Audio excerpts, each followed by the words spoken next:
O monopólio é caracterizado pela existência de apenas um ofertante no mercado. Então, aqui nesse caso, a gente vai ter apenas uma firma e vários compradores.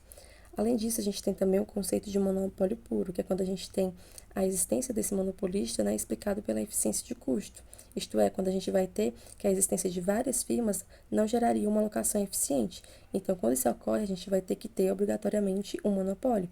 Então, nesse caso aqui, esse monopólio vai ser chamado de monopólio puro. Sobre a maximização do lucro, a gente tem que a empresa monopolista, ela vai maximizar o seu lucro quando ela tiver a receita marginal igual ao custo marginal. Então, a gente pode analisar aqui por meio desse gráfico.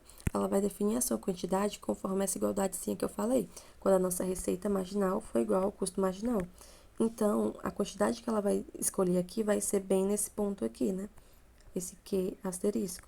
Porém, o preço de mercado dessa empresa monopolista vai ser quando a gente chegar aqui na curva de demanda. Então, o nosso preço vai ser esse P asterisco, não aqui embaixo. Então, a gente tem também, né, que o preço, no caso do monopolista, vai ser maior do que o custo marginal. Eu trouxe um exemplo numérico que pede para a gente calcular aqui na letra A qual que seria a quantidade e o preço que maximiza o lucro de uma empresa monopolista, e na letra B pede para a gente calcular qual que seria a quantidade e o preço dessa mesma empresa monopolista, mas no caso de ela ser obrigada a produzir uma quantidade socialmente eficiente. Aí a questão aqui traz um custo total igual a 0,5Q ao quadrado e um preço de 120 menos 2Q.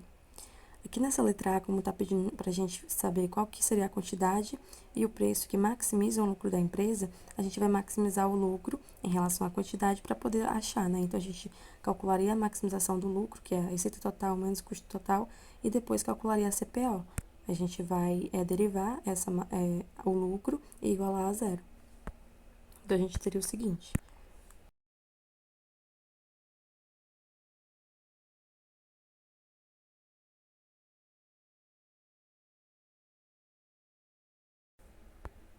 Essa daqui é a nossa receita total, menos o nosso custo total, que é 0,5, que é ao quadrado.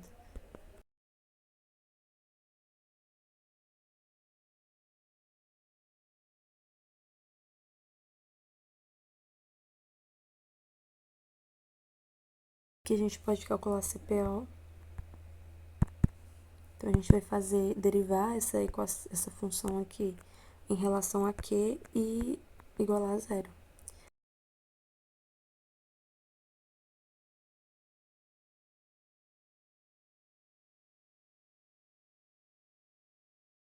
Então, o nosso Q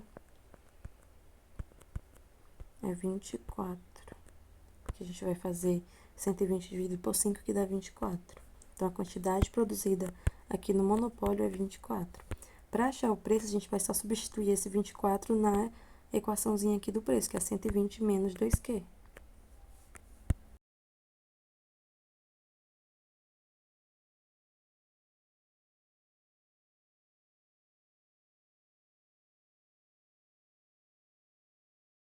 Então, a resposta dessa letra A aqui é uma quantidade de 24 e um preço de 72.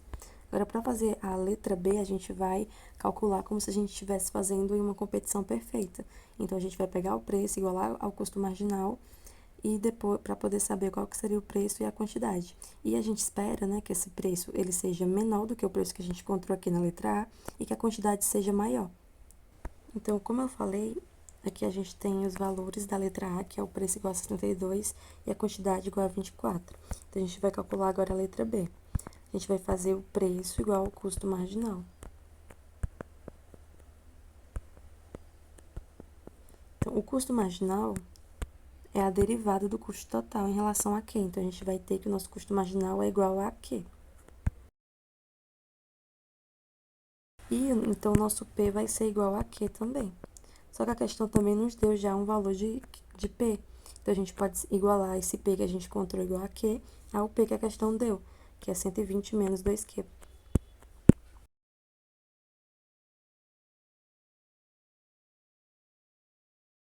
Então, aqui a nossa quantidade, considerando uma produção eficiente, seria 40. 120 dividido por 3. Que é maior do que a produção que a gente teria no monopólio, né? Que era só 24.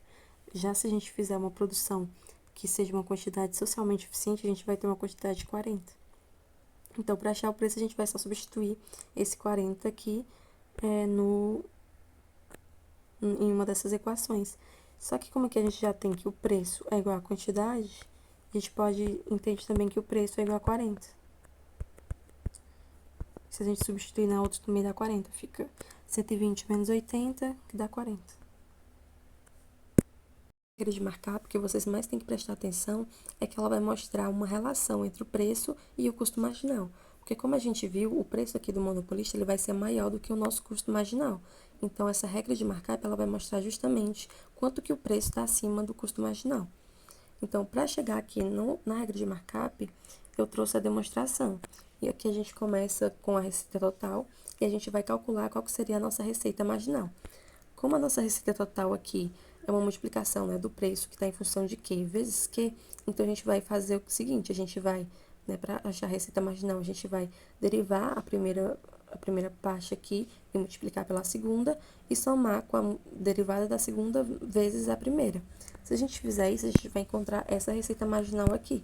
A gente vai ter dP, né, que é a derivada do preço em relação à derivada da quantidade vezes a quantidade mais o preço, que é a segunda parte lá.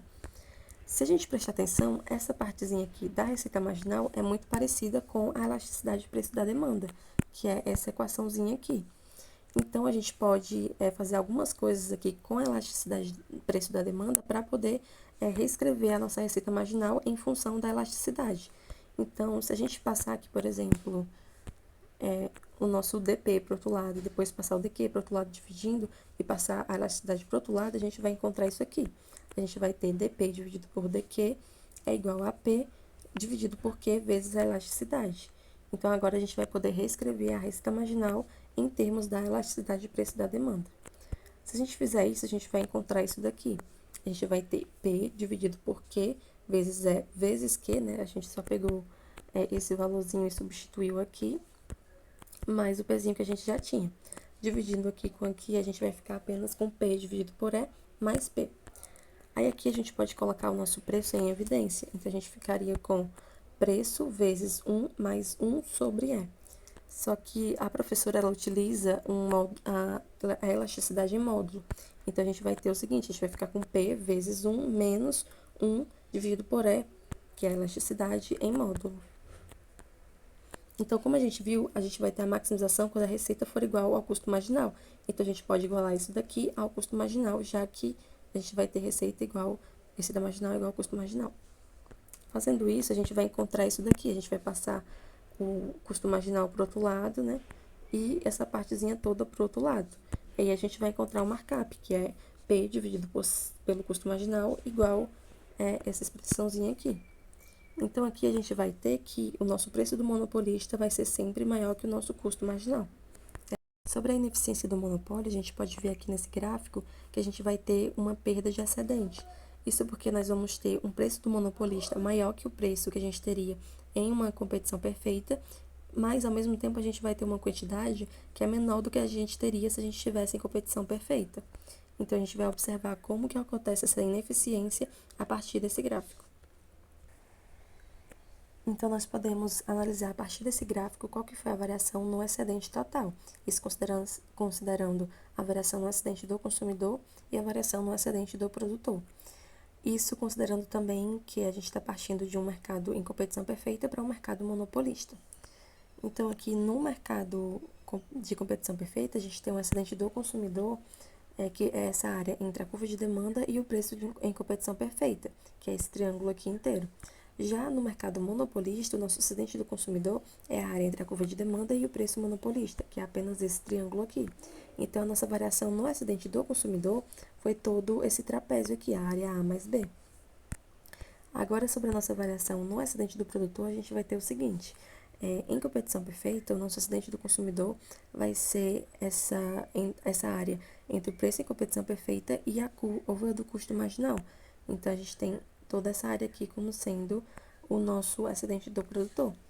Já em competição, no caso do mercado monopolista, a gente vai ter que nosso excedente do consumidor vai ser essa área entre o preço do monopolista e o custo marginal, mas também considerando que a quantidade que ele vai produzir é apenas esse Q monopolista. Então, vai estar limitado a essa linha aqui.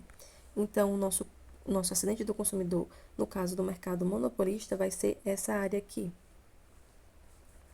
Então, a variação que a gente tem aqui no nosso acidente do consumidor é apenas essa areazinha aqui C. Só que a gente também tem que as empresas monopolistas, elas vão se apropriar de uma parte do acidente do consumidor, que nesse caso aqui reduziu, né? Então, essa parte que o monopolista vai se apropriar vai ser um ganho para ele. Então, vai ser um aumento no acidente do produtor. E essa área é essa areazinha aqui A.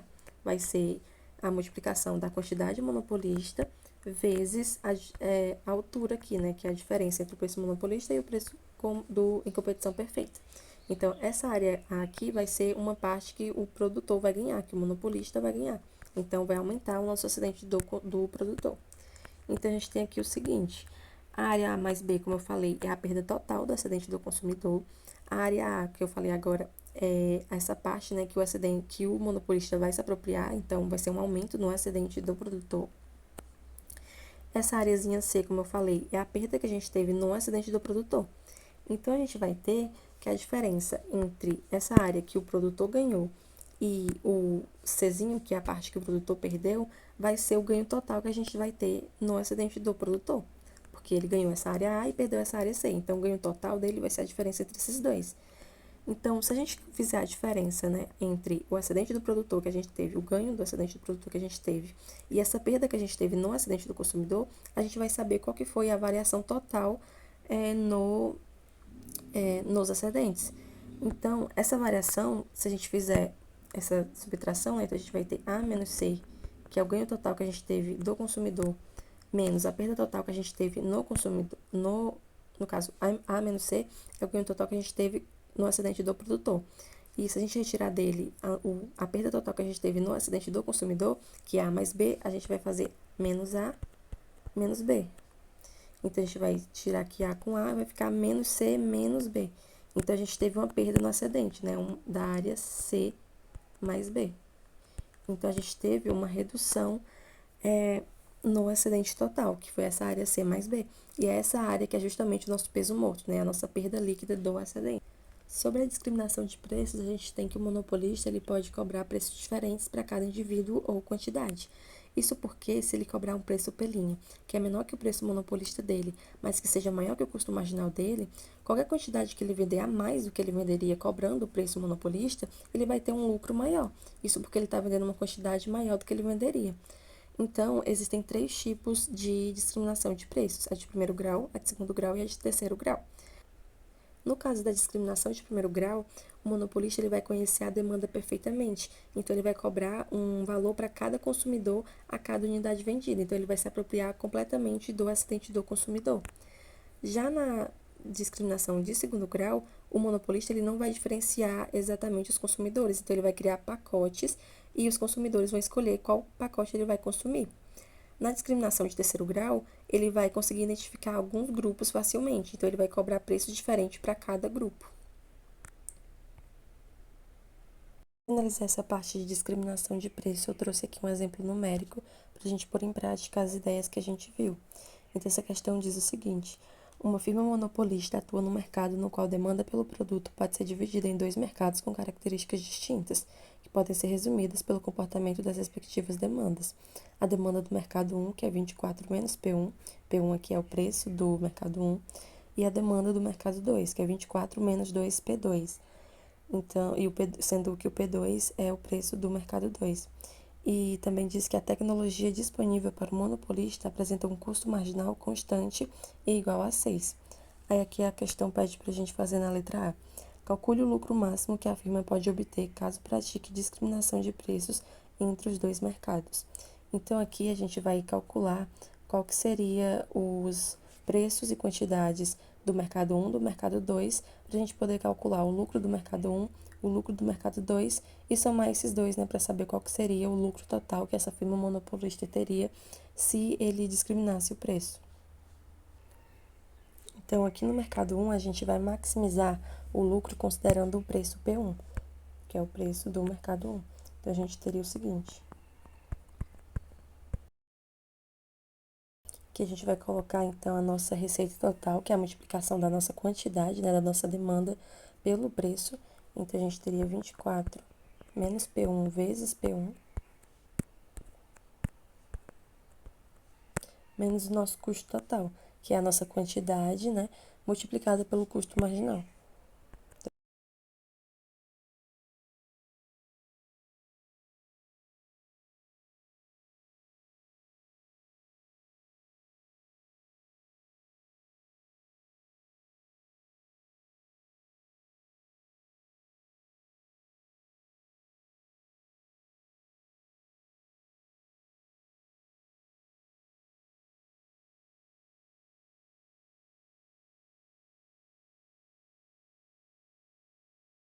Então, para a gente maximizar, a gente vai fazer a CPO dessa maximização do lucro. Então, a gente vai derivar isso daqui em relação a P1 e igualar a zero.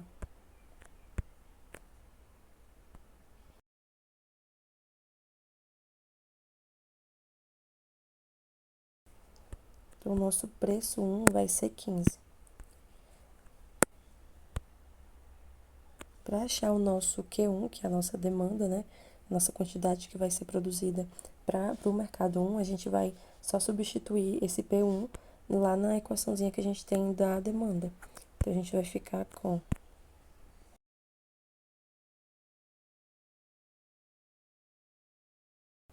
Então, nossa quantidade no mercado 1 é 9. No mercado 2, a gente vai fazer a mesma coisa, mas considerando o preço P2 e considerando a demanda 2. Então, a gente vai fazer a receita total, que aqui nesse caso vai ser a multiplicação de 24 menos 2P2 pelo preço P2, menos o custo total, que vai ser a multiplicação do nosso custo marginal, que também é 6, multiplicado por essa quantidade de 24 menos 2P2.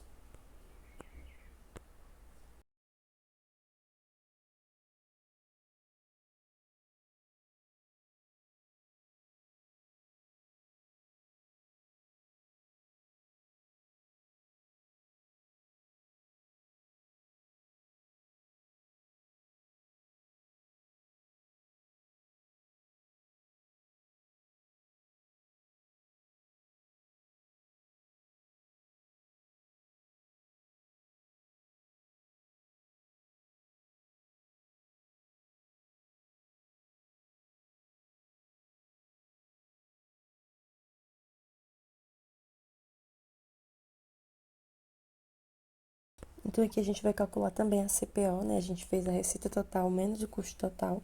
E a gente vai calcular a nossa CPO, derivando isso daqui em relação ao preço 2 e igualando a zero.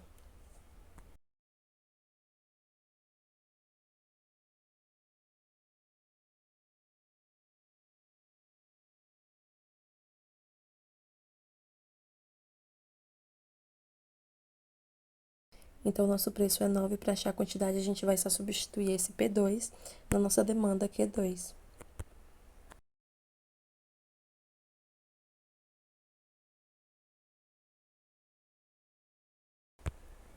Então, aqui a gente tem que no nosso mercado 2, o nosso preço é 9 e a nossa quantidade é 6.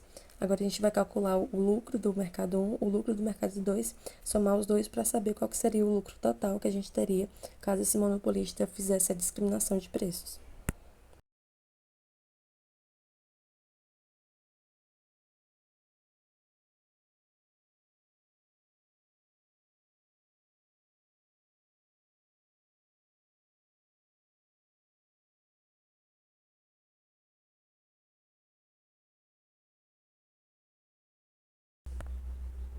Então, aqui para a gente fazer o nosso lucro do mercado 1, a gente vai multiplicar primeiramente, né, o nosso P1 pelo Q1, porque a gente encontra a receita total, e tirar dele o custo total, que é a multiplicação do nosso custo marginal pela quantidade.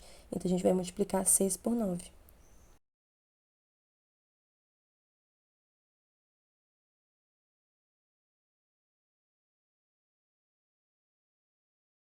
No mercado 2, a gente vai multiplicar primeiramente o 9 pelo 6, para achar a nossa receita total, e depois multiplicar 6 por 6, que é o nosso custo marginal, vezes a nossa quantidade 2, para poder achar o custo total. E isso a gente vai retirar da nossa receita total, porque o lucro é receita total menos o custo total.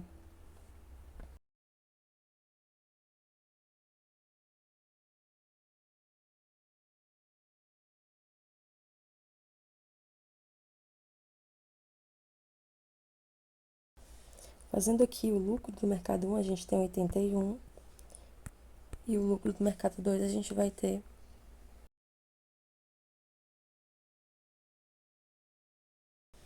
E no mercado 2 a gente vai ter um lucro de 18.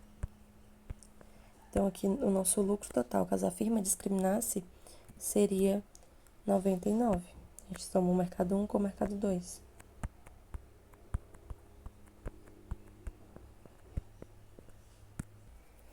Aqui a letra B pede para a gente calcular o lucro caso a firma seja obrigada a praticar um preço único para ambos os mercados. Então, aqui a gente vai calcular qual que seria o nosso P e o nosso Q, considerando que a firma não vai discriminar os preços agora, e depois calcular o lucro.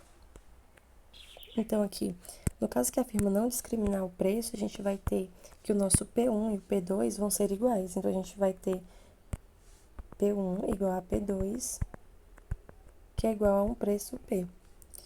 E nesse caso também a gente vai ter que somar as nossas quantidades Q1 e Q2, que é a demanda, né? Então, a gente vai ter no final que o nosso Qzão vai ser a soma de Q1 mais Q2.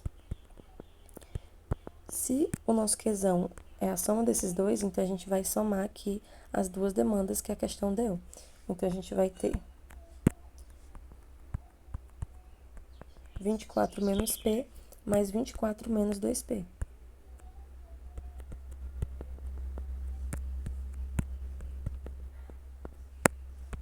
Somando aqui, a gente vai ficar com 48 menos 3P.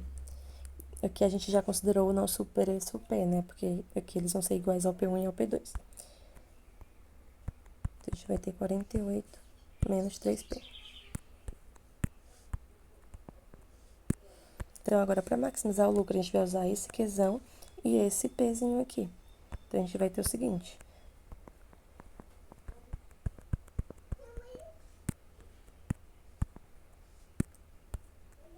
A gente vai fazer a receita total, que vai ser a multiplicação do Qzão pelo Pzinho. Então, a gente vai ter 48 menos 3P vezes P, menos o nosso custo total, que continua sendo a multiplicação do nosso custo marginal, que é 6, por esse Qzão que a gente tem agora.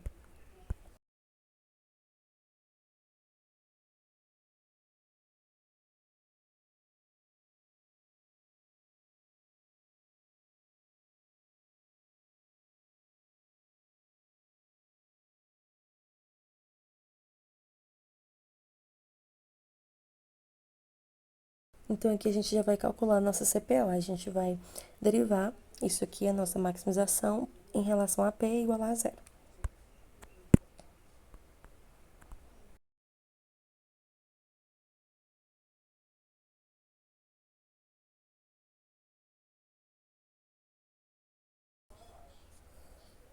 Então, aqui o nosso P vai ser 11, e a nossa quantidade, a gente vai substituir o P lá na nossa equação do Qzão.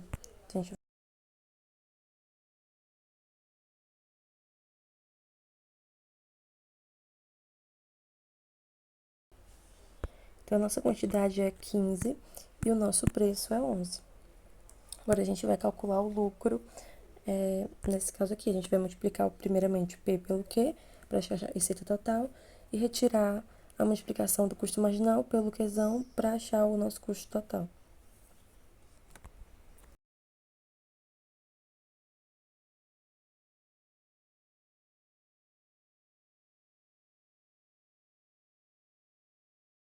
Então, aqui nesse caso que a empresa monopolista não discrimina o preço, a gente tem um lucro menor, a gente vai ter um lucro de 75. Então, para as empresas monopolistas, sempre é mais vantajoso que elas discriminem o preço quando elas podem. Então, como a gente pode ver, de fato, o nosso lucro vai ser menor quando a gente não discrimina o preço aqui na empresa monopolista.